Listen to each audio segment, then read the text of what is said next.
सुनाया था एक बार भगवान शंकर की कृपा। माता पार्वती जी से कहा चलो मैं आपको अपने भक्त के दर्शन कराता हूं। बोले चलो प्रभु। तो बोले पहले अभक्त के दर्शन कर लो, तब भक्त के दर्शन आप सुख पाओगी। तो गए तो सुपारी कतर रहे थे बैठे, इसमें बढ़िया गद्दा लगा हुआ था, गिरदा लगा हुआ, 50 गाय 50 भैंसे दूध दुही जा रही थी। प्रातःकालीन का समय था। संत वेश में गए और कहा भगत जी 100 ग्राम दूध दे दो, शालिग्राम भगवान को स्नान कराना है।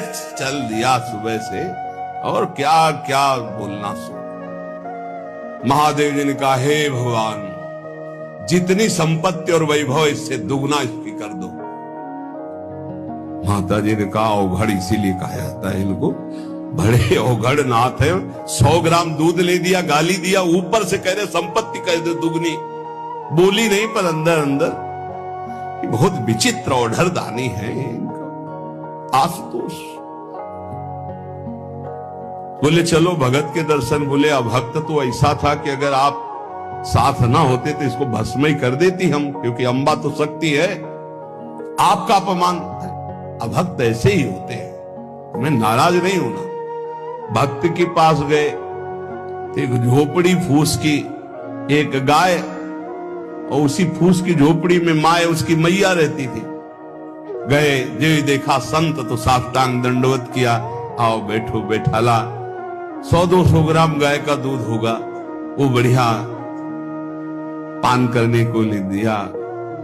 प्रभु थोड़ी देर भगवत चर्चा हुई। भगवान श्री ने कहा अच्छा भाई चलते हैं, हम तो विचरण करते रहते हैं। बोले संत भगवान कभी पुनः कृपा करके आना।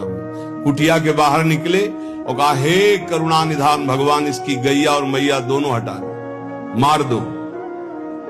अंबा जी ने कहा आप बर्दाश्त नहीं होगा। 100 ग्राम दूध नहीं दिया तो उसको दुगना संपत्ति दे दी, और एक गाय पूरा दूध आपको पिला दिया, और मैया बातचीत करने के लिए थी उसको भी आपने मार दिया। कहा कि ये क्या है? बोले अभी तुम नहीं समझे।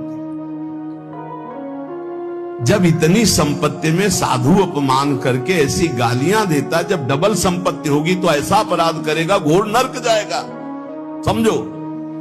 और इसका कुछ मन मैया में जाता है, कुछ गैया में जाता है। दोनों भगवान के पास गए, भी अखंड हमारा चिंतन करेगा, ये हमें लीन हो जाएगा।